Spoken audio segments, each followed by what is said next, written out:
स्वागत है आपका अगले वीडियो में। और इस वीडियो में हम लोग बात करने वाले हैं जो मॉडल पेपर 1 था आईएससी का मैथ्स का, उसके हम लोग पार्ट 2 के बारे में बात करने वाले हैं। मतलब क्वेश्चन नंबर 31 से लेके आगे हम लोग डिस्कस करेंगे। ठीक है, तो चलिए शुरू करते हैं।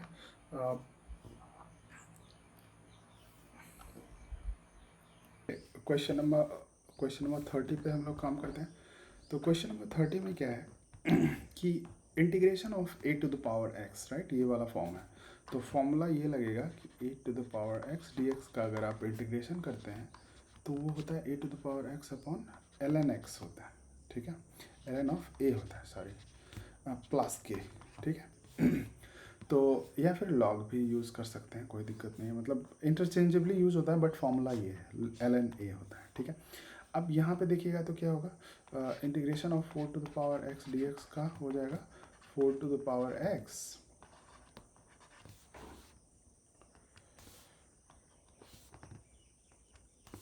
Divided by log of 4। ठीक है, प्लस के। तो क्या होगा 4 टू द पावर एक्स, अब लॉग ऑफ 4 को क्या लिख सकते हैं, 2 to power 2 log of 2 to power 2 plus K. तो लॉग ऑफ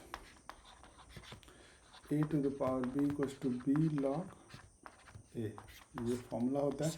ठीक है, तो ये क्या हो गया, 4 to the power x upon 2 log 2 plus K. ठीक है, ये आपका आंसर आ जाएगा, ऑप्शन नंबर डी। ठीक है, अगला क्वेश्चन जो है वो 31 है। इस 31 में अगर आप नोटिस कीजिए तो x जो है dx के साथ है और y जो है वो dy के साथ है, दोनों अलग अलग है। तो इसको हम डायरेक्टली इंटीग्रेट कर सकते हैं। ठीक है, चलिए कैसे इंटीग्रेट करेंगे। तो इंटीग्रेशन ऑफ लिखिए x dx plus integration of Y square D Y, ठीक है, बराबर 0। ठीक है, अब देखिए ये क्या होगा कि क्या होगा, x टू द पावर 1, तो ये होता है x to the power 1 plus 1 divide by 1 plus 1 plus Y 2 to plus 1 divide by 2 plus 1 बराबर के। यहाँ पे क्या हो गया, X square upon 2 plus Y cube upon 3 plus K बराबर, सॉरी, बराबर के, या फिर उधर 0 भी रहा तो कोई दिक्कत नहीं है, वो कांस्टेंट ही रहेगा। तो आपका ये ऑप्शन जो है यहाँ पे बी आ जाता है। ठीक है, इसमें कोई भी डाउट नहीं होना चाहिए। Thank you. नेक्स्ट जो है वो क्वेश्चन है इंटीग्रेशन का। इस इंटीग्रेशन में हम लोग क्या कर सकते हैं, सबसे पहले dx upon x square minus 9, इसको कुछ इस तरह से लिख सकते हैं, dx upon X plus 3 into x minus 3। अब अगर आप इसको कुछ लिखना चाहें ऊपर तो x plus 3 minus x minus 3 लिख सकते हैं। लेकिन अगर आप इसको सॉल्व करेंगे तो 3 और प्लस 3 6 बचेगा, तो 6 से आप भाग भी दे दीजिए।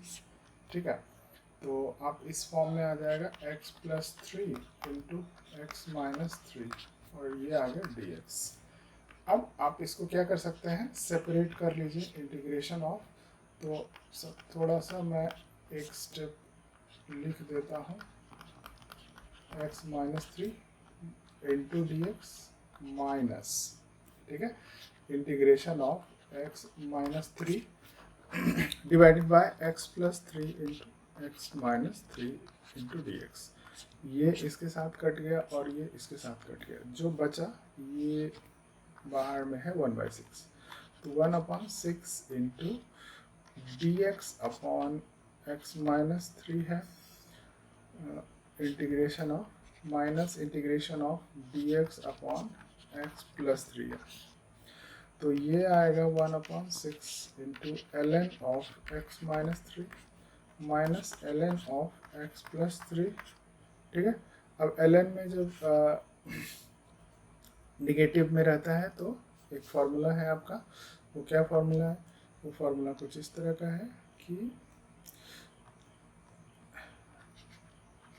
L N A minus L N B बराबर L N A upon B, ठीक है। तो वापस हम लोग जो है इसको लिख सकते हैं ln of mod of x minus 3 divide by x plus 3, ठीक है। 1/6 हो गया और ये हो गया प्लस के। देख लीजिए कौन सा ऑप्शन है। आई थिंक आपका ये ऑप्शन ये आ रहा है, ठीक है। चलिए अगला क्वेश्चन जो है वो इस फॉर्म में है। किस फॉर्म में, वो भी लिख लेते हैं। Integration of dx upon x square plus A square के फॉर्म में है। इसका इंटीग्रेशन होता है 1/a, ठीक है, और tan inverse x upon a, ठीक है। तो अब आप इसको भी यहाँ पे डायरेक्टली लिख सकते हैं। 1/a का वैल्यू है 4, 4 स्क्वायर है ये, ठीक है। तो 1/4 इंटू एक्स अपॉन 4, ठीक है। तो ये डायरेक्टली आ जाता है 1/4 into tan inverse x upon 4 plus के। ये आप ये मार सकते हैं। चलिए उसके बाद जो क्वेश्चंस है वो है वेक्टर, ठीक है। वेक्टर में आपको थोड़ा सा मैं रिकॉल करा दूं कि वेक्टर के लिए क्या होता है। जो है इस तरह से मान लीजिए एक्स एक्सिस है, ये वाई एक्सिस है, और ये थोड़ा सा ऐसे ड्रॉ कीजिए, ये जेड एक्सिस है, ठीक है। तो vector corresponding to X axis जो रहेगा वो आई, यूनिट वेक्टर जो है वो आई है, ठीक है। आप इसको ऐसे भी लिख सकते हैं या फिर आई के पे एरो भी दे सकते हैं। उसी तरह से ये भी लिख दीजिए और उसी तरह से यहाँ पे के लिख दीजिए, ठीक है। अब इंटरेस्टिंग बात यह है कि कोई भी दो आप इन दोनों का वेक्टर ले लीजिए, आई जे के, ये सब यूनिट वेक्टर है along X axis, Y axis और जेड एक्सिस के। तो कोई भी दो वेक्टर के बीच की जो एंगल है वो है 90 डिग्री, ठीक है। कोई भी, मतलब एक्स वाई के बीच में भी, वाई जेड के बीच में भी, एक्स जेड के भी बीच में, सब 90 डिग्री होता है। चलिए अब यहाँ पे जो है वेक्टर का यहाँ पे डॉट प्रोडक्ट बोला गया है। डॉट प्रोडक्ट हमेशा क्या होता है, ये होता है स्केलर क्वांटिटी। क्या होता है, स्केलर क्वांटिटी। और इसमें क्या होता है, ए डॉट बी का फॉर्मूला, ए वेक्टर डॉट बी वेक्टर का जो फॉर्मूला होता है वो कुछ इस तरह का होता है। मैं लिख देता हूँ यहाँ पे भी,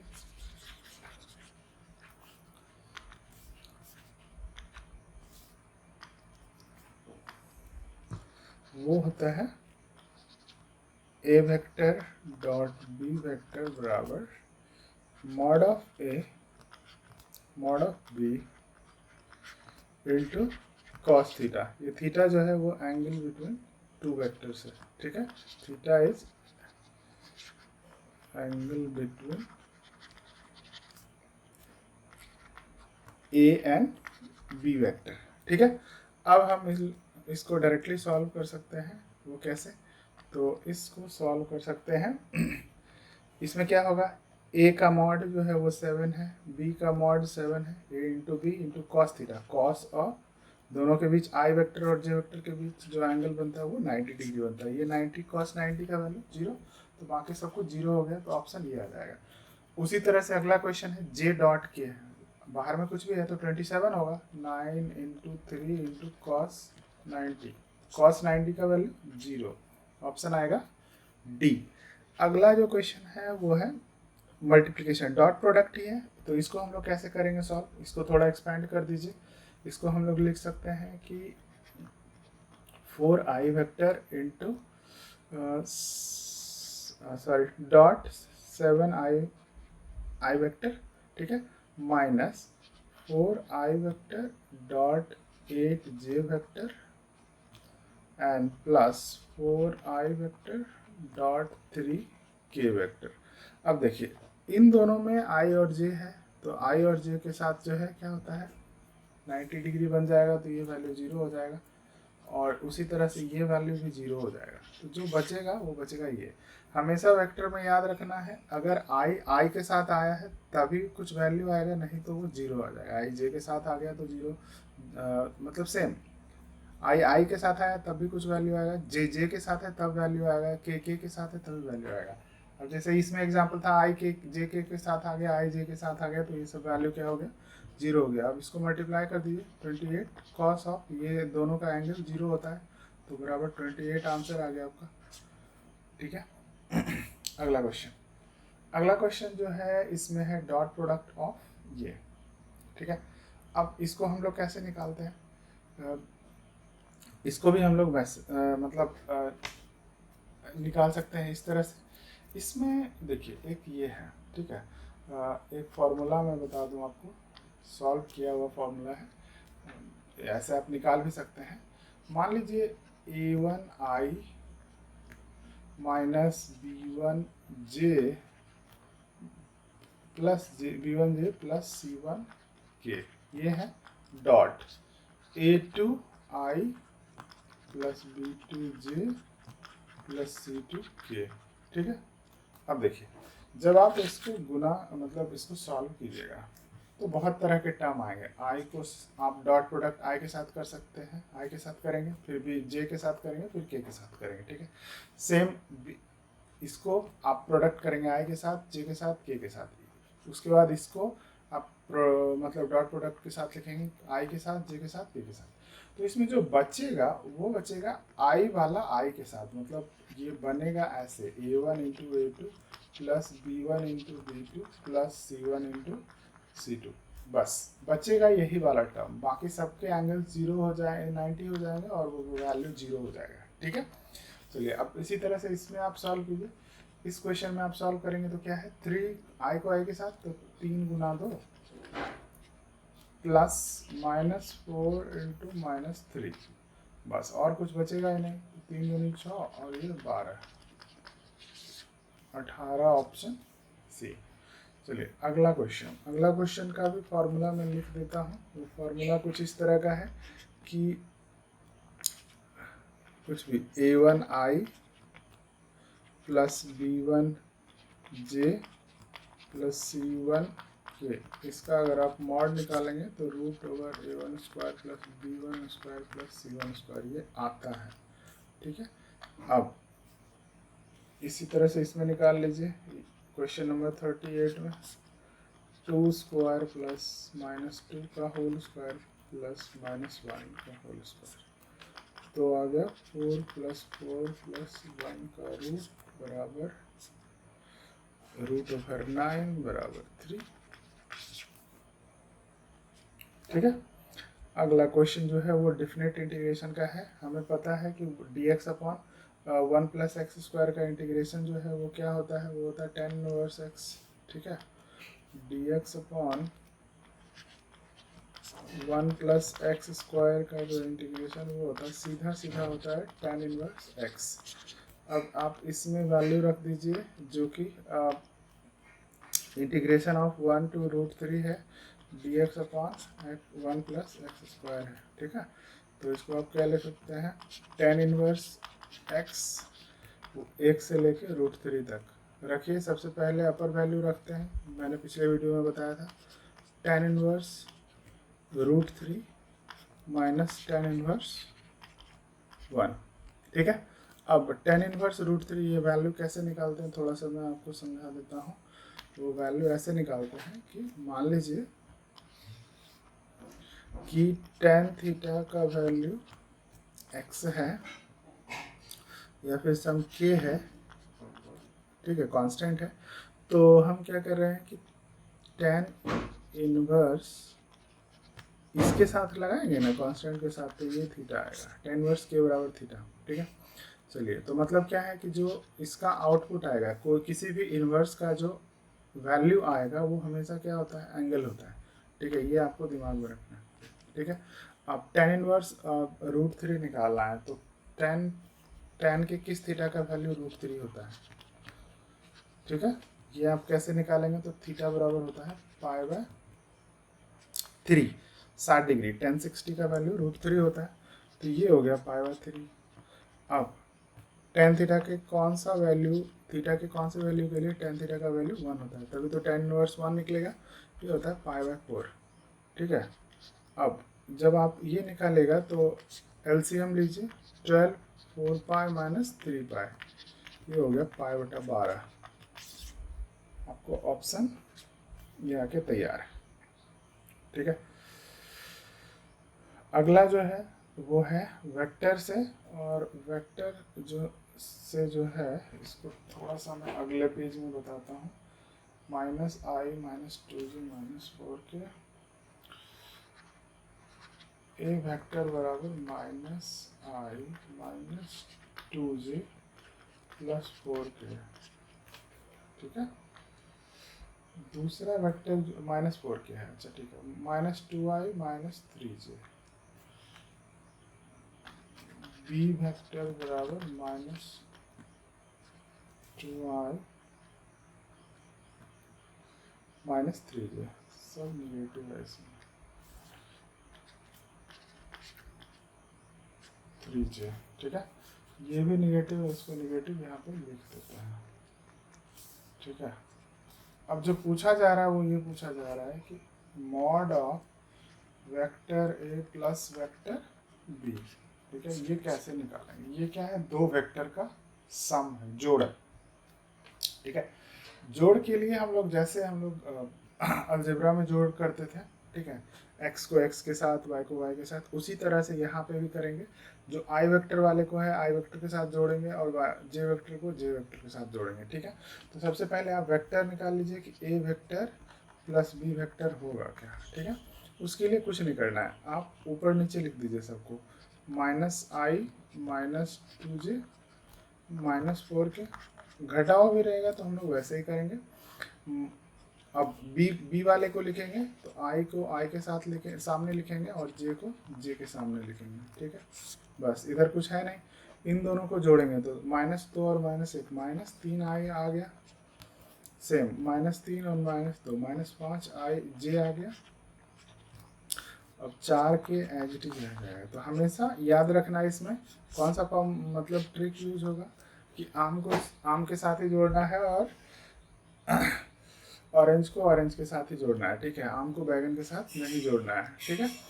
तो अब इसका फॉर्मूला क्या होता है, मॉड का फॉर्मूला डायरेक्ट हो जाता है root over A square plus B square plus C square, तो रूट ओवर -3 का होल स्क्वायर -5 का होल स्क्वायर प्लस -4 का होल स्क्वायर। अब इसको सॉल्व कीजिएगा तो आएगा 9 प्लस 25 प्लस 16, 16 9 25, तो आ गया 25 प्लस 25, रूट ओवर 50 बराबर 5 रूट 2, ठीक है। यहाँ पे ऑप्शन डी आके आपके पास तैयार है, ठीक है। अब जो है इसमें ये बोलता है कि किसी वेक्टर की दिशा में इकाई सदिश, ठीक है, यूनिट वेक्टर अलोंग वेक्टर, ठीक है। कैसे निकालते हैं, इसके लिए भी एक फॉर्मूला होता है, वो फॉर्मूला कुछ इस तरह का होता है, ठीक है। वो फॉर्मूला होता है, मान लीजिए अगर आपका,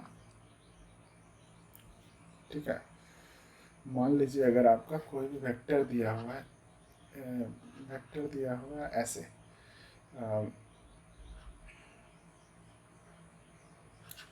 ले लीजिए बी वेक्टर कुछ इस तरह से दिया हुआ है, a1i plus b1j plus c1k, ठीक है। तो यूनिट वेक्टर जो होगा इकाई सदिश अलोंग v वेक्टर, वो क्या होगा कि v vector divided by mod of v vector, ठीक है। तो v vector as it is लिख दीजिए इन चीज़ों को, तो a1 i plus b1j plus c1k divided by mod. कैसे निकालते हैं मॉड का फॉर्मूला अभी हमने बताया आपको, क्या, root over a1 square plus b1 square plus c1 square, ठीक है। चलिए अब ये इधर आइए और देखिए आपको ये जादू कैसे होता है।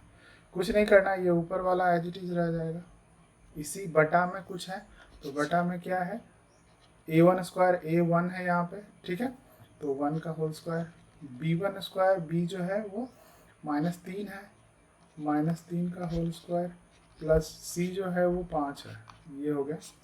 तो 9 और 25 34 और 1 35, 35 का स्क्वायर रूट, तो वेक्टर एज इट इज और बटा में 35, ऑप्शन ए, ठीक है।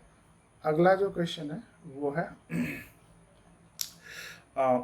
क्वेश्चन नंबर 42, इसमें क्या कहता है कि आपको डिफरेंशियल इक्वेशन को सॉल्व करना है। सेम ये भी बन जाएगा आसानी से, dy upon dx plus 4y बराबर 0। इसको वेरिएबल सेपरेबल से कर सकते हैं, dy अपॉन dx बराबर -4y, ठीक है। इसको लिख सकते हैं dy upon -4y equals to, या फिर 4 उधर ही जाने दीजिए, -4 इंटू डी एक्स, ठीक है। इंटीग्रेट कीजिए दोनों तरफ, क्या होता है ln y बराबर -4x प्लस के, ठीक है। अब y बराबर क्या हो जाएगा e to the power -4x, ठीक है, प्लस ऊपर में रख सकते हैं कि, या फिर आप इसको बाहर भी कर सकते हैं, ठीक है। अब आपसे क्या पूछा जा रहा है कि इसको आपको कांस्टेंट नहीं दिया गया है, ठीक है, मतलब प्लस के है तो इसको क्या लिखते हैं e to power -4x into some e to power के, कुछ इस तरह से लिख सकते हैं। तो आपको जो इक्वेशन आया है वो आया है, हाँ, लेकिन 4 कहीं पे हम करना भूल गए। 4 करना भूल गए क्या? अच्छा, ये कांस्टेंट आ गया, ठीक है, तो k e to the power -4x आ गया, ठीक है, y बराबर, ठीक है।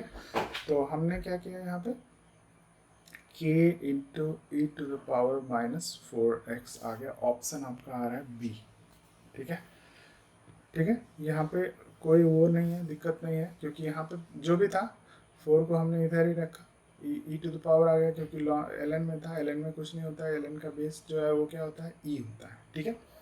चलिए अगला क्वेश्चन जो है वो भी डिफरेंशियल इक्वेशन का है, लेकिन इसमें पूछ रहा है आपको इंटीग्रेटिंग फैक्टर, ठीक है, समाकलन गुणक, ठीक है। अब इसको कैसे निकालते हैं इंटीग्रेटिंग फैक्टर, ये अगर आप देखिए ये इस फॉर्म में है डिफरेंशियल इक्वेशन। डिफरेंशियल इक्वेशन में सबसे पहले ये लीनियर डिफरेंशियल इक्वेशन है, वो जिसमें क्या होता है dy अपॉन dx ही है दिया हुआ। इसमें जो है आपके पास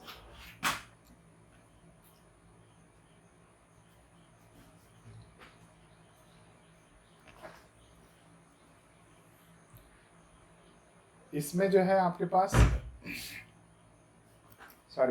इसमें जो है आपके पास क्या है dy अपॉन dx का टर्म है, ठीक है। ये फर्स्ट ऑर्डर है और इसमें कुछ भी पावर नहीं है, ये आपका जो है लीनियर डिफरेंशियल इक्वेशन कहलाता है, ठीक है। अब देखिए इसको क्या करना है कि ये किस फॉर्म में है, तो dy upon dx plus p of x into, ठीक है, y, ठीक है, प्लस, ठीक है, q ऑफ x, ये इस फॉर्म में है। तो इसका इंटीग्रेटिंग फैक्टर जो होता है वो होता है e to the power integration of p of x into D X, ये आपका इंटीग्रेटिंग फैक्टर होता है, ठीक है। डिटेल जो है इसके बारे में हम लोग जब डिफरेंशियल इक्वेशन हम लोग डिस्कस करेंगे, ठीक है, उसके डिटेल वीडियो में हम लोग इसके बारे में बात करेंगे। तो यहाँ पे फिलहाल क्या पूछा है, इंटीग्रेटिंग फैक्टर पूछा है, तो e टू द पावर क्या हो जाएगा इंटीग्रेशन ऑफ p जो है वो आपका क्या है, यहाँ पे p ऑफ x जो है कुछ नहीं, अब 4 है, क्योंकि x इसमें है ही नहीं, तो इसको क्या करना है 4 इंटू डी एक्स करना है, तो ये डायरेक्टली आ जाएगा e to the power 4 into D X, 4 into D X, तो ये आ जाएगा e to the power 4 into X, ठीक है। ये हमेशा जो है x के उसमें रहता है, इंटीग्रेटिंग फैक्टर हमेशा x का फंक्शन होगा, इसमें y नहीं आता, ठीक है, y अलग से दिया हुआ है, उसको कुछ नहीं करना है, ठीक है। चलिए अगला क्वेश्चन जो है वो फिर से यहाँ पे वेक्टर के लिए है, और लेकिन यहाँ पे क्या है क्रॉस प्रोडक्ट है, ठीक है। तो वेक्टर के लिए क्रॉस प्रोडक्ट है, हमने आपको याद हो तो हमने ऐसे लाइन ड्रॉ किया था जब वेक्टर डॉट प्रोडक्ट बता रहे थे। इसमें क्या है, ये आई वेक्टर है, ये जे वेक्टर है, ये के वेक्टर है, ठीक है। तो हमें क्या पूछ रहा है कि आई इंटू जे, ठीक है, जब भी हम एंटी क्लॉकवाइज डायरेक्शन में जाएंगे इसमें क्रॉस जे, ठीक है, तो पॉजिटिव आएगा। जब भी किसी ने कर दिया जे क्रॉस आई तो निगेटिव आएगा, ठीक है। जब भी आई क्रॉस जे करेगा तो के आएगा, जे क्रॉस के करेगा तो यहाँ पे लिख देता हूँ मैं थोड़ा सा, ठीक है। इसमें यह है कि आई वेक्टर क्रॉस जे वेक्टर अगर कोई करता है तो ये एंटी क्लॉकवाइज डायरेक्शन, मतलब घड़ी के सुई के अपोजिट दिशा में, इस दिशा में जा रहा है, ठीक है। घड़ी हमेशा इस दिशा में घूमती है, ठीक है। तो ये होगा के, ठीक है, ये के है। सिमिलरली अगर जे क्रॉस के रहा, मतलब इसको इसके साथ किया हमने, तो क्या रहेगा, वो हो जाएगा जे क्रॉस के, ठीक है, वो क्या बन जाएगा, आई वेक्टर बन जाएगा। ठीक है, अब आप बोलिएगा कि जे क्रॉस के सर इधर से भी ले सकते हैं। हमेशा देखना है कि एंगल सबसे छोटा वाला किधर बनेगा। ठीक है, जे को अगर हम इस तरफ से नहीं लेके इस तरफ से लाएंगे एंगल जे और के बीच में, तो वो एंगल जो है बनेगा वो ज़्यादा बड़ा बनेगा। ठीक है, चलिए वैसे भी हमें एंगल से यहाँ पे कोई रिलेशन नहीं है, बट हमें जे और के जो है इधर है, फिर के और आई जो है वो होगा जे। ठीक है, उसी तरह से अगर उल्टा कर दिया, आई गुना के कर दिया, तो वो माइनस जे हो जाएगा। ठीक है, यहाँ पे थंब रूल चलता है। ठीक है, पहले के डायरेक्शन में आप अपना जो है फिंगर्स को रखिए और दूसरे के डायरेक्शन में जो है आप उस फिंगर्स को घुमाइए, तो जो आपका थंब का जो डायरेक्शन होगा वो इधर होगा। तो ऊपर की तरफ अगर आप पॉजिटिव लेते हैं तो नीचे निगेटिव होगा। ठीक है, यहाँ पे कुछ नहीं करना है, यहाँ पे क्या है, फॉर्मूला पुट करना है, आपका वैल्यू आ जाएगा। ठीक है, पहली बात, क्रॉस प्रोडक्ट का आउटपुट हमेशा वेक्टर आएगा, तो ये ऑप्शन नहीं होगा, ये वो ऑप्शन भी नहीं होगा। ठीक है, अब आई क्रॉस जे है तो हमेशा पॉजिटिव में आएगा, बाकी क्योंकि ये दोनों वैल्यू पॉजिटिव है तो कभी भी माइनस नहीं आएगा, तो ये भी नहीं आएगा, तो बिना गुना किए आप ये मार सकते हैं। ठीक है, क्योंकि आई क्रॉस जे हमेशा के आएगा जो कि पॉजिटिव है, बाकी 11 गुना 9 99 होता है, आप ये मार दीजिए। चलिए जो मूल बिंदु से तल की दूरी है, ठीक है, तो मूल बिंदु से, ये 3D का क्वेश्चन हो गया। इस 3D के क्वेश्चन के लिए एक फॉर्मूला जो है वो इस तरह से है कि अगर आपका पॉइंट x1 y1 z1 जो है, ये पॉइंट से कोई प्लेन की दूरी, ठीक है, कोई प्लेन का इक्वेशन दिया हुआ, तो हमें प्लेन का इक्वेशन मान लीजिए कुछ इस तरह से दिया हुआ है, A X plus B Y plus C Z plus D बराबर 0। ये इक्वेशन आपको प्लेन का दिया हुआ है, तो आपको क्या करना है, इस पॉइंट से इसकी दूरी निकालने का एक फॉर्मूला होता है। ए x1 मतलब x1 y1 z1 को इधर रख देते हैं, B y1 plus C z1 plus D divided by root over a1 square plus b1 square plus c1 square. ठीक है, तो ये से ध्यान रखना है कि जो स्क्वायर में आएगा वो एक्स वाई जेड के जो है टर्म ही आएंगे। ठीक है, ठीक है, a1 नहीं, मतलब a square B square C square होगा। ठीक है, थोड़ा सा इसको मैं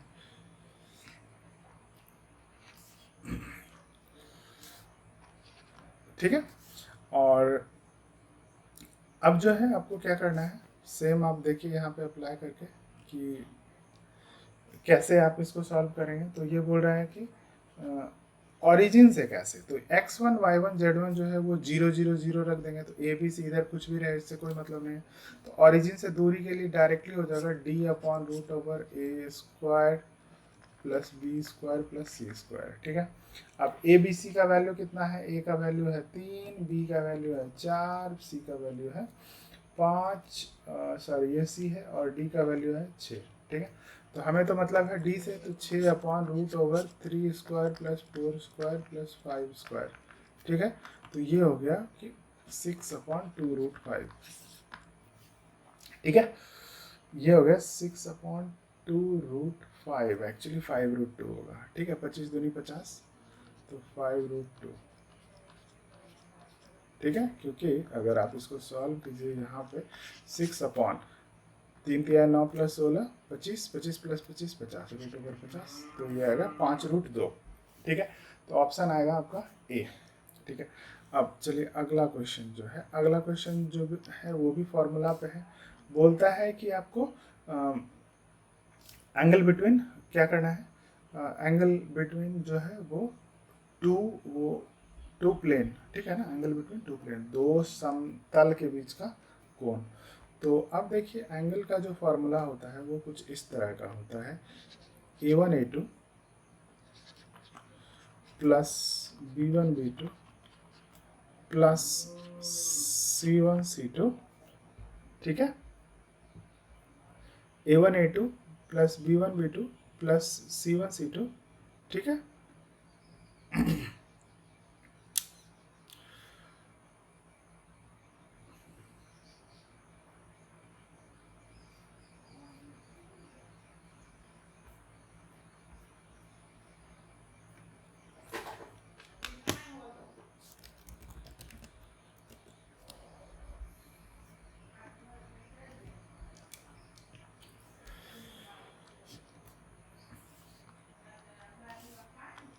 सॉरी, ये जो होगा ये होगा a1 a2 plus b1 b2 plus c1 c2 divided by a1 whole square plus b1 whole square plus c1 whole square into a2 whole square plus b2 whole square plus c2 whole square. ठीक है, ये आपका ये formula होता है, ये होता है कॉस थीटा का वैल्यू। ठीक है, तो आप थीटा इससे निकाल सकते हैं, ये थीटा ये जो होगा, अगर आप मॉड ले लेते हैं तो क्या होगा, ये पॉजिटिव है ये भी पॉजिटिव, तो थीटा जो होगा सबसे एक्यूट एंगल होगा उन दोनों के बीच का। ठीक है, तो अब चलिए हम लोग इसको देखते हैं सॉल्व करके। तो यहाँ पे क्या है, a1 का वैल्यू देख लीजिए, यहाँ पे ये जो है ये a1 है, ये 1 जो है b1 2 है, a1 का वैल्यू 2, b1 का वैल्यू 1, c1 का वैल्यू 1, d1 का वैल्यू 11। d1 से हमें मतलब ही नहीं है, तो चलिए उसी तरह से ये भी हो जाएगा।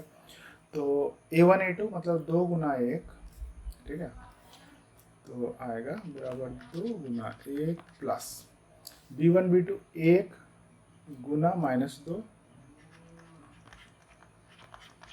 प्लस z जो है c1 c2 वो 1 गुना c2 जो है वो भी 1 है, 1 गुना 1 डिवाइडेड बाय रूट ओवर, पहले को वो कीजिए, root over 2 square plus 1 square plus 1 square plus root over 1 square plus -2 का होल स्क्वायर प्लस 1 स्क्वायर। तो ये भी हो गया √5 इंटू है ये हो गया √5, नहीं ये 4 1 5 1 6 √6, और ये भी हो गया √6। ठीक है, तो हो गया 2√6। ऊपर में कितना आया, ये 2 से 2 कट जाएगा, 1/2√6, नहीं 1/2√6 कैसे, सॉरी ये √6 इंटू √6 है, 1/6 आ जाएगा कॉस थीटा का वैल्यू। ठीक है, तो थीटा का वैल्यू क्या आ जाएगा, कॉस इनवर्स 1/6।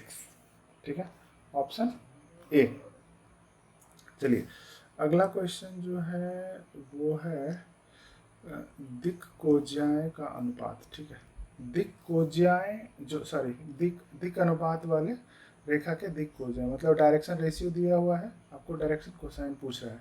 ठीक है, फॉर्मूला सिंपल है। ठीक है, ये LMN होता है, L ये L ये M ये N। ठीक है, तो जो डायरेक्शन कोसाइन निकालते हैं वो ऐसे निकालते हैं कि L/√L² M² N²। ठीक है, अगला सेम M/ वही यही वाला, उसी तरह से N/ ये भी यही वाला। ठीक है, तो चलिए पहले ये निकाल लेते हैं, √L² plus M² plus 1 N² 1² plus 2² plus 3², तो ये आ गया 1 4 7 9 16 √,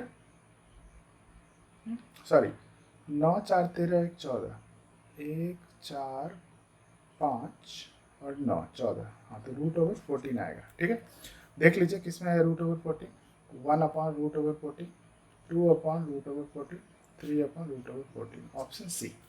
ठीक है, हमेशा याद रखना है कि डायरेक्शन को जो रेशियो है, दिक् अनुपात जो है वो होता है LMN। अब आप LMN दिया हुआ है तो डायरेक्शन कोसाइन आप इस तरह से निकाल सकते हैं। ठीक है, चलिए अगला क्वेश्चन भी जो है वो है आपका किससे, अगला क्वेश्चन है आपके इससे डॉट प्रोडक्ट से। ठीक है, तो डॉट प्रोडक्ट के लिए एकदम कुछ नहीं करना है, a1 a2 plus b1 b2 plus c1 c2, बस यही तो होता है इसका डॉट प्रोडक्ट। चलिए a1 a2 कीजिए, 1 गुना 2 कितना हो गया 2, 1 गुना 2 लिख देते हैं प्लस। ठीक है, -1 गुना 2 -1 गुना 2 प्लस -1 गुना -1 गुना ये भी -1। ठीक है, तो कितना आ गया 2 -2 प्लस 1, आंसर 1। ठीक है, चलिए थोड़ा सा डार्क कलर ही रखते हैं, इट्स नॉट कंफ्यूज। चलिए, अरे यार वाह। तो अगला क्वेश्चन जो है वो है इंटीग्रेट करने वाला। ठीक है, तो ये थोड़ा सा अलग क्वेश्चन है नॉर्मल इंटीग्रेशन से। इसमें क्या क्या है, इस इंटीग्रेशन में अगर आप गौर से देखिएगा तो x भी है, अलजेब्राइक फंक्शन भी है, और क्या है, ट्रिगोनोमेट्री सॉरी एक्सपोनेंशियल फंक्शन भी है। ठीक है, ये किस फार्मूला पे बनेगा, ये बनेगा आपको ऐसे, जब भी कोई भी अलजेब्रिक फंक्शन के साथ, जब भी कोई भी अलजेब्रिक फंक्शन के साथ अगर एक्सपोनेंशियल हो या फिर ट्रिगोनोमेट्रिक हो या फिर लॉगरिथमिक हो, ठीक है, तो वो सारा जो है इस फार्मूला से बनता है, उसको बोलते हैं ILATE। ठीक है, सबसे पहले ये तो आइलेट का बताएंगे कि ये कब यूज होता है, लेकिन इसमें ये इस तरह के फॉर्म में है, मान लीजिए आप इस तरह के फॉर्म में है, P ऑफ x और Q ऑफ x के फॉर्म में है, जहाँ पे ये दोनों अलग अलग फंक्शन है, मतलब कोई एक अलजेब्राइक हो गया, ये हो गया कुछ भी, जैसे ये क्या है, इनवर्स, ये लॉगरिथमिक, ये अलजेब्राइक, ये ट्रिगोनोमेट्रिक और ये एक्सपोनेंशियल। तो कोई भी एक इसके साथ ये आ गया, कोई भी इसमें से दो आ गया, तो वो इस तरह से बनेगा। कैसे बनेगा, इसमें आप सबसे पहले लिखेंगे, क्या करते हैं, इसका फॉर्म ये होता है कि पहले को लिखे, हाँ पहला कौन मानना है वो मैं बताऊंगा, पहला कौन मानना है वो इस फॉर्मूला से आता है। P ऑफ x किसको मानना है, तो जो पहले आया इसमें से, जैसे आप ढूंढना शुरू किए, तो क्या देखेंगे कि इस फंक्शन में क्या क्या है, तो लॉगरिथम, ये एक्सपोनेंशियल भी है और अलजेब्राइक भी है। ठीक है, तो एक्सपोनेंशियल जो है बाद में आता है अलजेब्राइक, तो अलजेब्रिक जो होगा वो सबसे पहला फंक्शन होगा, वो P ऑफ x होगा, मतलब P ऑफ x यहाँ पे x होगा। ठीक है, तो इसमें फॉर्मूला ये होता है कि पहले को लिखे, दूसरे को इंटीग्रेट किए, ठीक है, माइनस इंटीग्रेशन ऑफ, पहले को डिफरेंशिएट किए तो P डैश x लिख देता हूँ यहाँ पे, इनटू दूसरे को जो इंटीग्रेट करके आ रहा था वो लिखे, ठीक है, इनटू एक dx आएगा बाहर में। ठीक है, यहाँ से लेके यहाँ तक ये इंटू dx होगा। ठीक है, चलिए ये एक फॉर्मूला है, ये मैं बताता हूँ आपको कि कैसे इस क्वेश्चन को बना सकते हैं। अब देखिए, आप सबसे पहले P ऑफ x जो है वो आपका x आ गया, Q ऑफ x जो है वो आपका गया e to the power 5x। ठीक है, तो फॉर्मूला क्या कहता है कि पहले को लिखे तो x लिख दीजिए, ठीक है, दूसरे को इंटीग्रेट कीजिए तो integration of e to the power 5x into dx, minus integration of, पहले जो था उसको डिफरेंशिएट कीजिए, तो x का डिफरेंशिएशन निकाल सकते हैं आप d ऑफ x dx के रेस्पेक्ट में, इनटू दूसरे को इंटीग्रेट किए, तो जो ये इंटीग्रेट कर रहे थे ये वाला एज इट इज लिखे e to the power 5x into dx। अब इस इंटीग्रेशन के लिए एक dx यहाँ पे भी आएगा। ठीक है, चलिए अब इसको सॉल्व कीजिए, x into E to the power 5x का integration e to the power 5x divided by 5, ठीक है, माइनस इंटीग्रेशन ऑफ dx का जो x का डिफरेंशिएशन है x dx के रेस्पेक्ट में, मतलब x का डिफरेंशिएशन x के रेस्पेक्ट में क्या होगा 1 इंटू, अब इसको भी डिफरेंशिएट इंटीग्रेट कीजिए तो 5 into E to the power 5x divided by 5 into बाहर में dx था। चलिए एक बार और इसको इंटीग्रेट करना पड़ेगा, तो 1/5x into E to the power 5x minus, अब 1/5 बाहर ले आइए, फिर से ई टू द पावर 5x को इंटीग्रेट करना है, तो ये हो जाएगा 1/5 into x into E to the power 5x minus 1/5, अब E to the power 5x का integration E to the power 5x divide by 5। ठीक है, चलिए प्लस के कुछ मान लीजिए।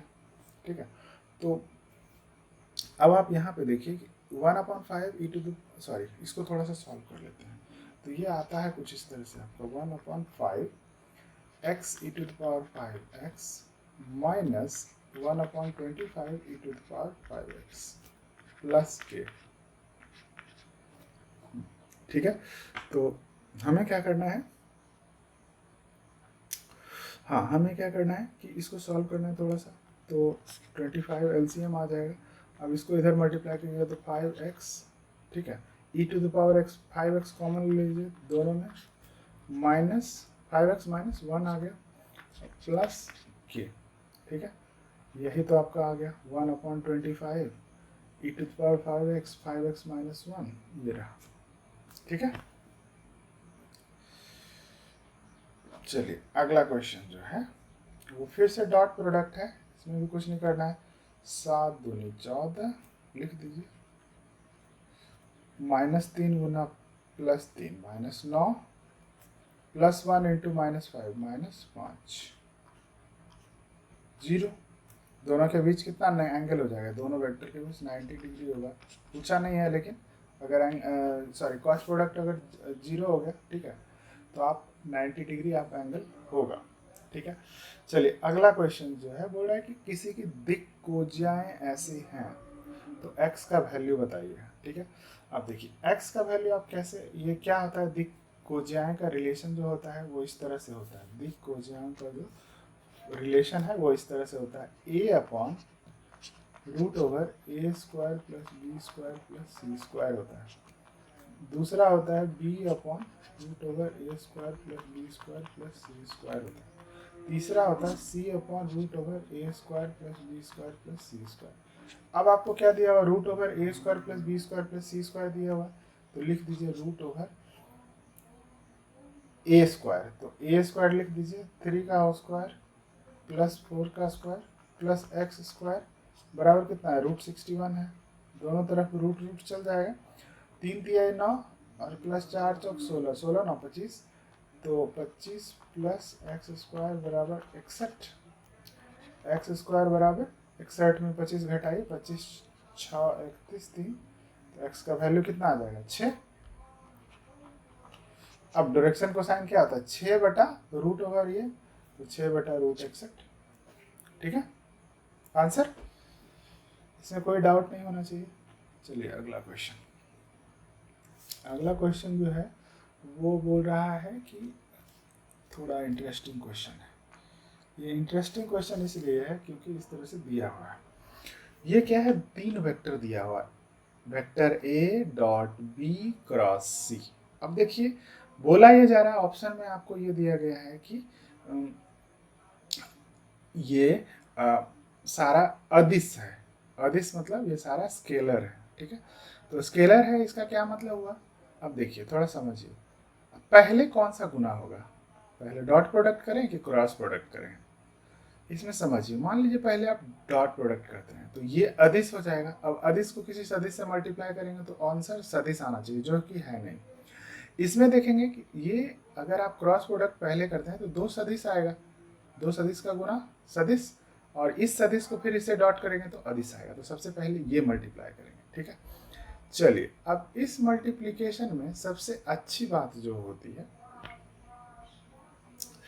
ठीक है, इस मल्टीप्लिकेशन में जो है सबसे अच्छी बात होती है वो ये होती है कि आपको आई क्रॉस आई जो होता है, हाँ क्रॉस प्रोडक्ट में होता है साइन थीटा, ठीक है। क्रॉस प्रोडक्ट में जैसे डॉट प्रोडक्ट में होता है A vector dot B vector बराबर क्या होता है, mod A mod B into cos theta, ठीक है। तो क्रॉस प्रोडक्ट में आता है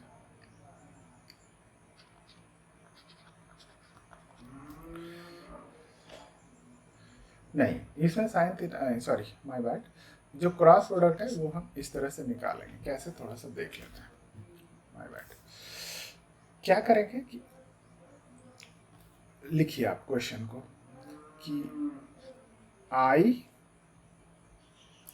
प्लस 2j माइनस के cross product 3i minus j plus 2k, ठीक है। हमें क्या करना है, i को मल्टीप्लाई करना है i के साथ, i क्रॉस 3i, ठीक है। फिर से i को करना है j के साथ, minus i cross j, order important है, i को j के साथ किया, प्लस i इंटू 2k, फिर से 2j को करेंगे इसी तरह से, ठीक है। तो क्या कीजिएगा, plus 2j into 3i minus i into plus 2j into minus j, ठीक है। Plus 2j into 2k।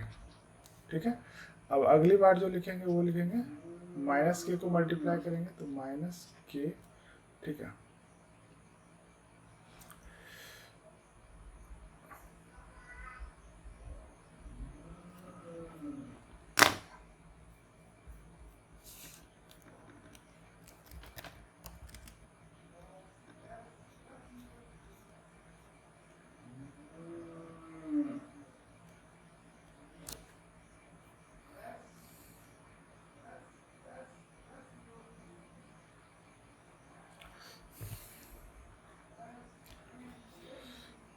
यहाँ पे k वेक्टर माइनस के vector into 3i vector minus के वेक्टर इंटू माइनस जे वेक्टर माइनस के वेक्टर इंटू 2k वेक्टर। अब देखिए vector में जैसे दो वेक्टर का क्रॉस प्रोडक्ट करें तो गुना तो आएगा वेक्टर ही, ये कोई वेक्टर होगा।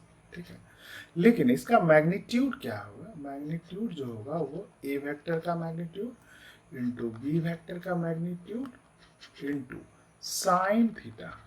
अब साइन थीटा क्या है, थीटा जो है इन दोनों का एंगल, इन दोनों के बीच का।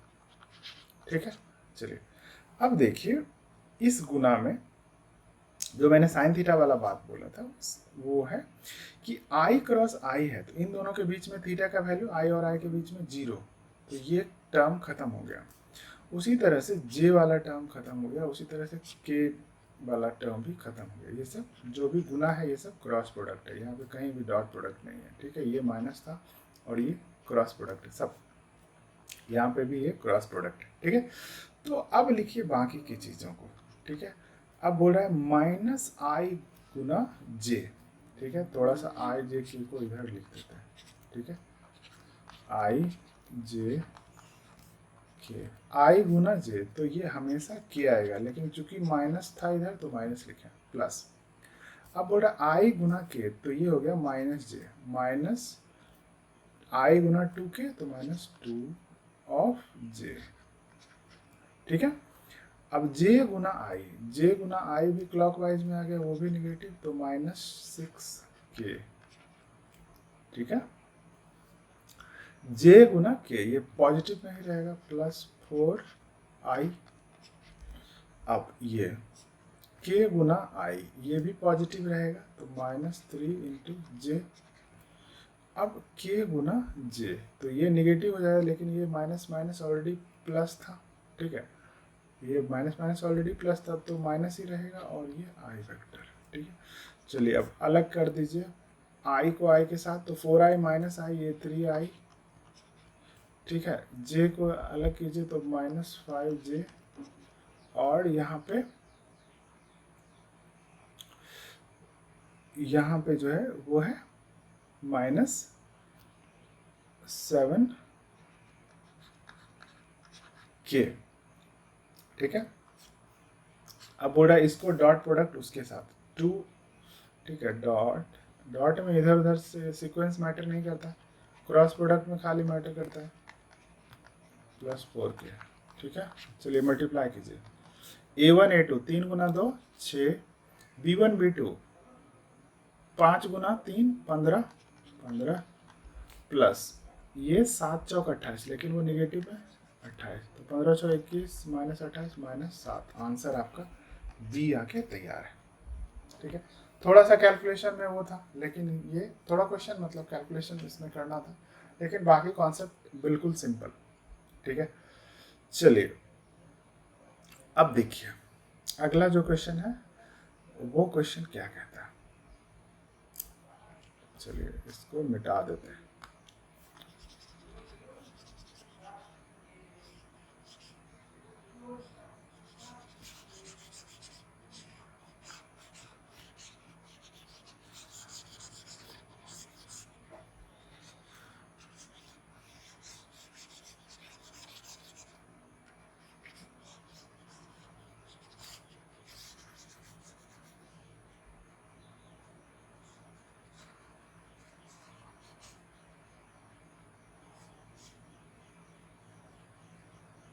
चलिए अगला क्वेश्चन जो कहता है, कह रहा है कि इस तल पर अभिलंब के दिक् अनुपात, मतलब नॉर्मल के डायरेक्शन रेशियो, ठीक है। डायरेक्शन रेशियो जो है किसी भी प्लेन का वो यही वाला वैल्यू होता है, ए बी सी, मतलब एलिमेंट जो होता है वो यही होता है, 3 -3 और ये 3। आप ऑप्शन बी इसमें मार सकते हैं, ठीक है। चलिए z इक्वल्स टू 3 के समांतर एक तल का समीकरण है, ठीक है। हमेशा जो भी इक्वेशन है उसमें d का वैल्यू चेंज करना है, ठीक है। तो d का वैल्यू मतलब जैसे मान लीजिए तल है तो ax plus B Y plus C Z plus D मान लीजिए बराबर 0, कुछ इस फॉर्म में होगा।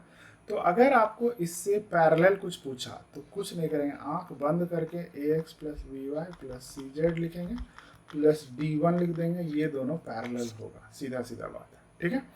अब आपको इस क्वेश्चन में पूछा गया है z इक्वल टू 3, बाकी x y का टर्म नहीं है, तो z इक्वल टू कुछ और दिख रहा है यहाँ पे, वो ये इसका पैरेलल हो जाएगा, ठीक है, समांतर, ठीक है। अगला इसके तल का समांतर कुछ भी दिया हुआ है, ठीक है, तो वो वैसा ही खोजेंगे हम लोग आंसर में, तो वो ये है और उसमें वैल्यू चेंज होना चाहिए, तो ये ऑप्शन आपका बी आ गया यहाँ पे भी, ठीक है। चलिए बहुत इंपॉर्टेंट कॉन्सेप्ट था वो। चलिए अब बोल रहा है इस पे एक लंब का समीकरण है, ठीक है। हमेशा लंब का समीकरण है, तो लंब के समीकरण के लिए आपको याद हो तो क्या होता है, दो रेखाएं लंब होती हैं जब उसके बीच का एंगल 90 डिग्री हुआ, तो मतलब क्या है, किसी के साथ जो है वो a1 a2 b1 b2 plus c1 c2 का वैल्यू 0 हो गया तो वो लंब हो जाएगा। अब मान लीजिए ये पॉजिटिव ही है, सब ये भी पॉजिटिव है, तो ये गुना करेंगे तो सब पॉजिटिव हो जाएगा, ये भी पॉजिटिव है, ये वो नेगेटिव यहाँ वाला है, तो इसको आप इसके साथ चेक कीजिए। चलिए चेक करते हैं, a1 a2 का वैल्यू 1 गुना 1, ठीक है। थोड़ा सा लिख लेते हैं, इसको समझने में आसानी होगी, x plus 5y plus 11z बराबर 7, x plus 2y minus z बराबर 3। चलिए a1 गुना a2 1, b1 गुना b2 10 और c1 गुना c2 -11, कितना आया 0, ये दोनों नॉर्मल है, ठीक है। और कुछ नहीं करना है, यहाँ पे आप ऑप्शन एकदम बना लेंगे, ठीक है, या फिर एक जो है ये नॉर्मल का इक्वेशन का फॉर्मूला होता है, आप वो भी बनाएंगे, लेकिन वो लंबा पड़ेगा, ठीक है। चलिए अब आया डिटर्मिनेंट का क्वेश्चन। डिटर्मिनेंट के क्वेश्चन में क्या है, 2 है, 5 है, 8 है, -7 है, 13 है, 18 19 है, ठीक है, ये है 40, ये है -26 और ये है -38, ठीक है, -30 -38। अब देखिए इस दोनों रो में कुछ रिलेशन है। अगर आप ये ट्रांसफॉर्मेशन करें, R3 चेंजेस टू, ठीक है, R3 प्लस 2 इंटू R2, ठीक है। क्या बोल रहे हैं, ऑपरेशन करें कि रो 3 जो है, रो ये होता है, इसमें रो 1 ये R1 है, चलिए लिख देते हैं यहाँ पे कि क्या क्या है, ये वाला जो है ये R1 है, मतलब इस डायरेक्शन में रो 1 में 3 है, मतलब बेसिकली देखिए डिटर्मिनेंट में जो है साइज क्या होता है, जितना रो उतना कॉलम, तो इसका साइज है वो 3 गुना 3 है। ये रो 1 हुआ, ये रो 2 हुआ, ये रो 3 हुआ, ये C1 हुआ, ये C2 हुआ, ये C3 हुआ, ठीक है। अब बोल रहा है कि R3 changes to R3 plus 2R2, तो इसमें अगर आप देखिएगा तो सबसे इंटरेस्टिंग बात ये लगेगा कि ये थोड़ा इसको ऑपरेट कीजिए, बाकी सब रो को एज इट इज रखेंगे, 2 5 8 -7 13 और ये 19, यहाँ पे लिखिए 14 प्लस 2 गुना R2, तो 2 गुना -7 आएगा, ठीक है। दूसरा जो आएगा वो आएगा 13 प्लस 2 गुना -26 प्लस, अरे बाबा, ओके, -26 प्लस 2 गुना 13, अगला जो आएगा -38 प्लस 2 गुना 19, ये आ गया आपका डिटर्मिनेंट। ठीक है, थोड़ा सा ये कॉलम को थोड़ा इधर लिखते हैं, ठीक है, वो भी लिख देते हैं, अच्छा लगेगा देखने में। ठीक है, और इसको भी थोड़ा बीच में लिखते हैं। ठीक है, तो हम ये कह रहे हैं कि यहाँ पे 5 और ये 13 है, और यहाँ पे 8 और ये 19 है। ठीक है, अब देखिए ये वाला वैल्यू क्या हो जाएगा, 14 प्लस -14, तो ये 0 हो गया। ये वाला वैल्यू भी -26 प्लस 26, ये भी 0, ये भी 0। तो एक प्रॉपर्टी होता है, डिटर्मिनेंट आपका कुछ इस तरह का आ गया।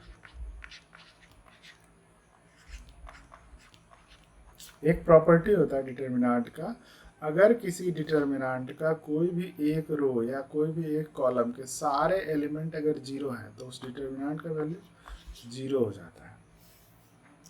तो इसका वैल्यू जो है वो 0 आ जाएगा। ठीक है, अगला क्वेश्चन बोल रहा है कि इसको भी आप सॉल्व करके हमको थोड़ा सा बताइए। ठीक है, चलिए सॉल्व करते हैं। इसमें देख सकते हैं कि कुछ प्रॉपर्टी लगेगा या नहीं। यहाँ पे मुझे नहीं लग रहा कि कोई प्रॉपर्टी लगेगा। 3 2 5 5 3 8 और ये 17 और 11 हुआ है। ठीक है, तो मुश्किल है। आप एक प्रॉपर्टी लगा सकते हैं।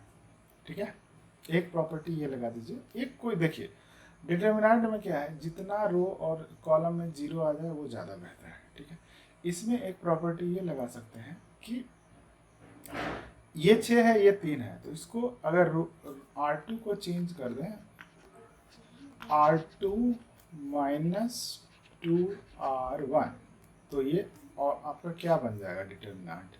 ठीक है, तो R1 हम कुछ नहीं कर रहे हैं, तो R1 को हम एज इट इज रख रहे हैं 17। R2 में 2R1 किए हैं तो घटाएंगे, तो 6 माइनस 2 तिहाई 6, उसी तरह से 7 माइनस 2 बचे 10, और 31 माइनस 2 गुना 17। ठीक है, नीचे वाला भी सेम है। तो हमने क्या किया कि सबसे जो बड़का वाला कॉलम रो था ना, वो हमने थोड़ा बदल दिया। बदलने के बाद भी डिटर्मिनेंट जो है वो वैल्यू चेंज नहीं होता है, वो एज इट इज रहता है। तो ये हो गया 0। अब ये हो गया 7 घटाओ 10 माइनस 3, और ये हो गया 31 घटाओ 34 माइनस 3। अब देखिए यहाँ पे 2 3 और 11। ठीक है, अब क्या है कि अब अगर आप इसको C1 C2 को C3 में घटा देंगे, ठीक है, C2 में C3 को घटा देंगे तो ये भी 0 हो जाएगा। ठीक है, तो वो भी कर लीजिए, घटा दीजिए, तो क्या आएगा 3 0 2, 5 घटाओ 17 माइनस 12, माइनस 3 घटाओ -3 0, और 3 घटाओ 11 माइनस 8, इधर बचेगा 17 माइनस 3 और 11। अब देखिए डिटर्मिनेंट कैसे निकालते हैं, वैसा रो उठाना है जिसमें सबसे ज़्यादा 0 है, वैसा कॉलम उठाना है जिसमें सबसे ज़्यादा 0 है। ठीक, तो ये कॉलम ये वाला एलिमेंट है, ये रो उठाएंगे, इसमें ये 0 है, ये 0, इसको करने का जरूरत नहीं है। अब ये है -3, अब इसका हमको क्या ढूंढेंगे, साइन। इसका साइन क्या होता है, साइन कैसे निकालते हैं, थोड़ा सा स्पेस बना लेते हैं यहाँ पे।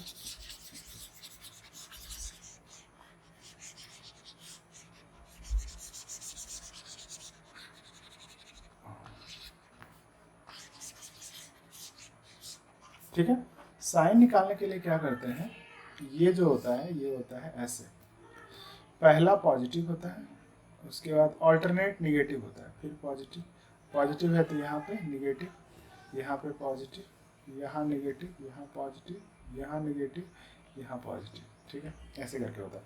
अब -3 के साथ ऑलरेडी एक निगेटिव है, तो माइनस माइनस क्या हो गया, प्लस हो गया, इनटू। अब जो वाला एलिमेंट उठाते हैं वो रो और वो कॉलम को बंद कर देते हैं, बंद कर दिए तो मल्टीप्लाई कीजिए। ठीक है, अब मल्टीप्लाई करेंगे तो क्या होगा, 3 गुना -8, 3 गुना -8, अब माइनस 2 गुना -12, 2 गुना -12, ठीक, ये आएगा 3 इंटू -24 और ये +24, 0, मतलब कोई एक और ऑपरेशन कर देते तो ये भी 0 हो जाता, ठीक है। ये आ रहा था -3, ठीक है, चलिए कोई बात नहीं, ठीक है। तो ऑप्शन इसका भी क्या आएगा, 0 ही आएगा, ठीक है। चलिए अगला क्वेश्चन है मैट्रिक्स का मल्टीप्लिकेशन। तो किसी भी स्केलर को मैट्रिक्स में मल्टीप्लाई करते हैं तो उसके सारे एलिमेंट में मल्टीप्लाई होता है। तो ये बन जाएगा कुछ इस तरह का, -2 गुना 1, -2 गुना -1, -2 गुना 3, -2 गुना 5, ठीक है। तो बचेगा -2 +2 -6 -10, ठीक है। अब आगे शायद ऑप्शन हो, ठीक है। उसी तरह से इसमें मल्टीप्लाई कर दीजिए डिटर्मिनेंट में। हाँ, डिटर्मिनेंट और मैट्रिक्स में यही एक अंतर है। अंतर ये है कि जब डिटर्मिनेंट में मल्टीप्लाई करते हैं तो किसी एक रो और किसी एक कॉलम में ही मल्टीप्लाई होगा, ठीक है। तो अब या तो आप इसमें कर दीजिए, ठीक है, 4 को, तो ऐसे होता है। ये डिटर्मिनेंट और मैट्रिक्स में यही अंतर है। तो यहाँ पर देखिएगा कि ये वाला ऑप्शन में कुछ इस तरह का है, 4 को आप 2 से मल्टीप्लाई कर दीजिए, रो 1 में करते हैं तो -2 से, बाकी रो 2 एज इट इज रहेगा। तो ये आ जाता है 8 -8 1 0, ये आंसर आता है, ठीक है। इसमें सबसे मल्टीप्लाई नहीं करेंगे, सबको नहीं करेंगे, सिर्फ मैट्रिक्स में वैसा होता है, ठीक है। तो आपका ऑप्शन जो आएगा वो डी आ गया, ठीक है। चलिए अब जो है ये है कि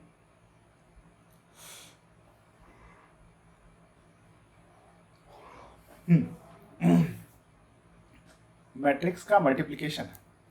मैट्रिक्स के मल्टीप्लिकेशन में क्या करना है, यहाँ पे भी एज इट इज बनाएंगे। कैसे कि ये जो, चलिए थोड़ा सा ऐसे लिखते हैं, 1 0 0 1, ये यूनिट मैट्रिक्स है, ठीक है। ये 11 17 है, ठीक है। जब भी आपको गुना करना होगा तो मैट्रिक्स का, तो क्या करना है कि बाद वाले का पहला कॉलम उठाएंगे और उसको उठा के इधर लिटा देंगे, मतलब इसको ऐसे कर देंगे, 11 इधर और 17 इधर, ठीक। अब दोनों को गुना कीजिए और जोड़ दीजिए, वो पहला एलिमेंट आता है, ठीक है। तो 11 गुना 1, ये तो 0 ही हो गया, तो वो 11 आ गया, ठीक है। अब उसके बाद जो है फिर इस कॉलम को उठा के फिर जो ये किए, फिर अगली बार इससे गुना करेंगे, तो 11 गुना 0 0, ठीक है, सॉरी,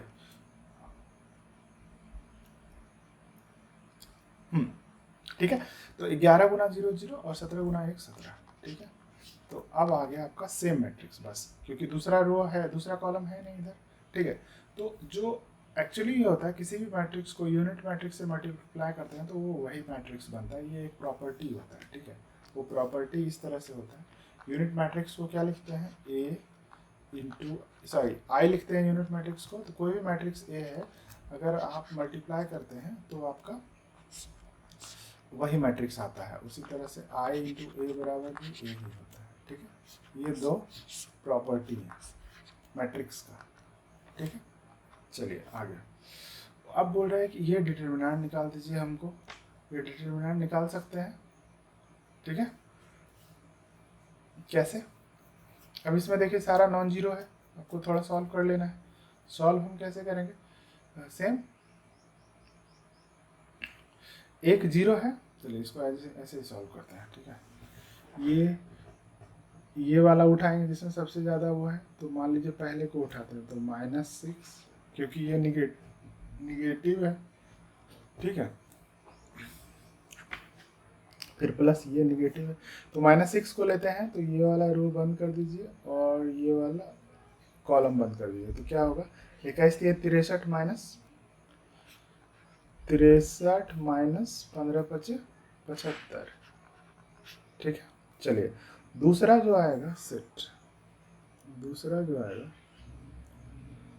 वो कुछ क्या था, वो नंबर भूल गया। हाँ, ये कुछ आएगा 6 को लेंगे तो 21 63 माइनस 15 5 75, ठीक है 63 माइनस 75। अब इसके बाद -4 जब लेंगे तो क्या आएगा, ये ऐसे करके मार दीजिए इधर, तो 15 दूनी 30 प्लस 9, ठीक है 15 दूनी 30 माइनस और 3 तिया -9, तो इसीलिए +9 बोल रहा था मैं। चलिए इसको सॉल्व कीजिए, -6 गुना -12, ठीक है -4 गुना 39, ये तो कुछ ज़्यादा आ गया, 15 दूनी 30 प्लस 9,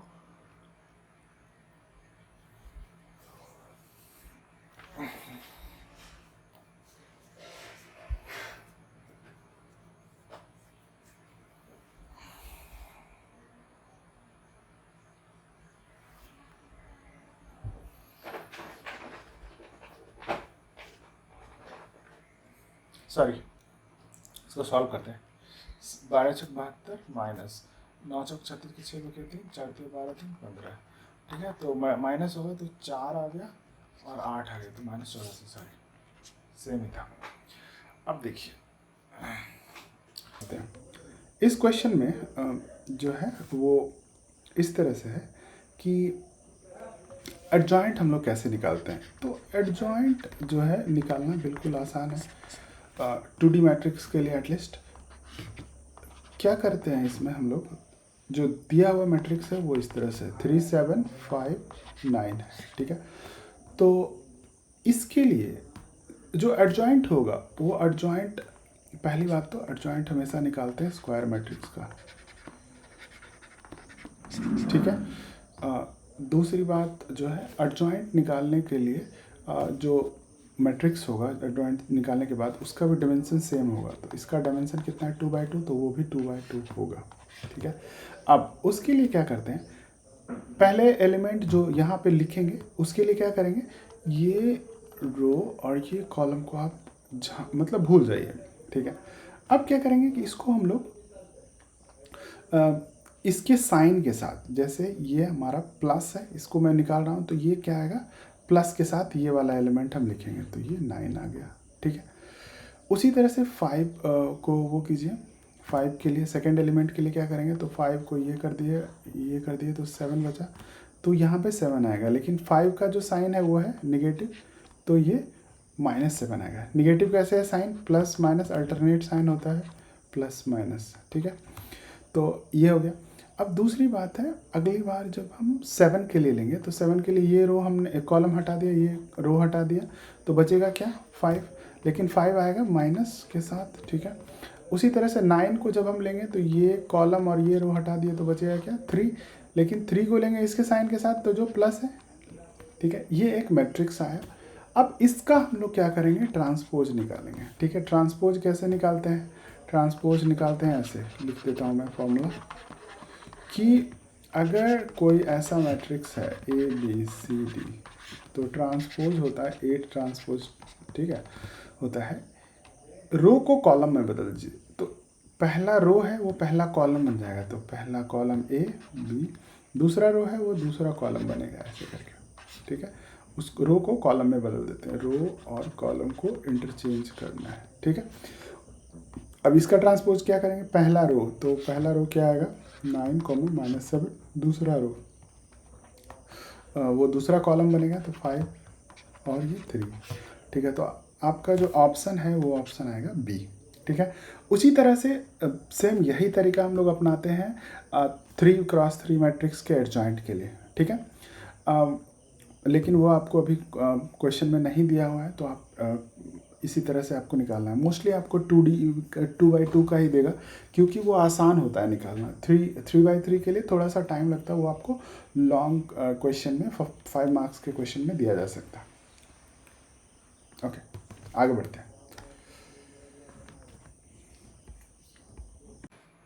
अगला क्वेश्चन भी सेम है, थोड़ा सा अलग अलग है, dy/dx पूछ रहा है, डिफरेंशिएशन का क्वेश्चन है। तो पहले क्या कर दीजिएगा, dx/d निकाल दीजिए, ठीक है। तो क्या हो जाएगा a × 2 cos θ into minus cos theta का डिफरेंशिएशन माइनस साइन थीटा। उसी तरह से D Y upon D theta निकालिए, वो आएगा a into 2 sine theta into cos theta. ठीक है, D Y upon D X निकालना है तो इसको इससे भाग दे दीजिए। ठीक है, तो D Y upon D X बराबर D Y upon D theta divided by D X upon D theta. ये वाला टर्म जो है 2a sine theta cos theta divided by 2a minus of 2a sine theta into cos theta. ठीक है, आएगा answer -1। ठीक है, अगला क्वेश्चन उसी तरह से है, dx अपॉन dt निकालिए। dx अपॉन dt कितना होगा, वो होगा 4a to the t to the power q। dy upon dt निकालिए, क्या हो जाएगा 4at। अब dy अपॉन dx निकालिए, हो जाएगा 4at divide by 4at Q T square 1 upon T square आएगा आंसर। ठीक है, चलिए उसी तरह से, हाँ ये इंटरेस्टिंग क्वेश्चन है। ठीक है, ये बोल रहा है d2 upon D x square निकालना है किसका, 20x क्यूब प्लस 7x का। ठीक है, अब देखिए d2 upon D x square का मतलब हो गया कि इस फंक्शन को 2 बार डिफरेंशिएट कीजिए। चलिए एक बार डिफरेंशिएट कीजिए, तो 20 into 3 into x to the power 3 minus 1 होता है, plus 7 into x to the power 1 minus 1 होगा, यहाँ पे 1 हो गया। ठीक है, तो आगे answer 60 x square plus 7 x का पावर 0 हो गया। अब इसको एक बार फिर से डिफरेंशिएट कीजिए डी अपॉन डी एक्स के रिस्पेक्ट में। ठीक है, तब जाके आएगा, तो ये आ जाएगा 120x और इधर 0, तो आंसर जो होगा वो 120x आएगा। ठीक है, चलिए 67 क्वेश्चन है, ये लास्ट क्वेश्चन हम लोग करेंगे क्योंकि उसके बाद आता है लीनियर अलजेब्रा। ठीक है, वो हम लोग आगे बढ़ेंगे। नहीं सॉरी, ये लीनियर अलजेब्रा नहीं है, ये है आपको वो ठीक है, ये अपना लास्ट क्वेश्चन है, इसको आज हम लोग वो करेंगे। ठीक है, तो ये क्या होगा, d upon D x of cot inverse 10x। तो सबसे पहले अंदर की चीज़ों को सॉल्व करना चाहिए। तो कॉट इनवर्स कॉट x रहता तो मज़ा आता, लेकिन ये नहीं है तो बदलेंगे।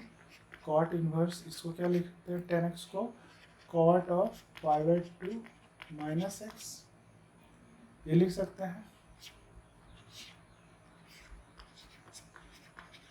अब कॉट इनवर्स कॉट x जो होगा वो x हो जाएगा, तो d अपॉन डी एक्स। ठीक है, अब पहला कांस्टेंट टर्म है तो इसका differentiation 0, d of π/2 upon D X minus ये 0, तो बच गया -1। ठीक है, बाकी जो क्वेश्चन नंबर 68 से जो रिमेनिंग 100 है वो हम लोग अगले उसमें करेंगे, अगले वीडियो में।